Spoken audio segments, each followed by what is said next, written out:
Hello everyone welcome to my shopping blog.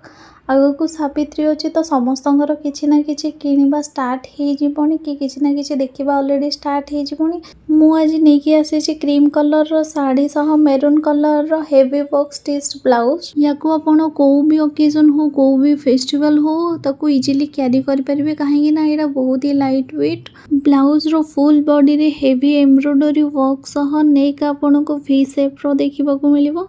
Sari silk fabric रो light weight and border रे आपन को heavy work embroidery sari रो full body छोटो छोटो प्रिंट रो एम्ब्रॉयडरी वर्क भी आपन को देखिबा को मिलिबो। निज पई हो कि काहा को गिफ्ट दबा पई हो प्रोडक्ट रो लिंक मु डिस्क्रिप्शन रे मेंशन कर देछि, सेटू जाई के परचेज कर परबे नहने कमेंट रे लिंक टाइप कर परबे। आगो को जेहेतु सावित्री आसुची तो बैक टू बैक किसी शॉपिंग ब्लॉग आसवाक अच्छी तो पेज रे एक्टिव रुहतु। पेज रे यदि फर्स्ट टाइम वीडियोटा देखुता ताहले पेज को निश्चय फॉलो करंतु और वीडियो जदि आपको भल लगे ताहले लाइक कमेंट करंतु। तो देखा गोटे नुआ वीडियो रे नुआ टॉपिक सहित। बाय।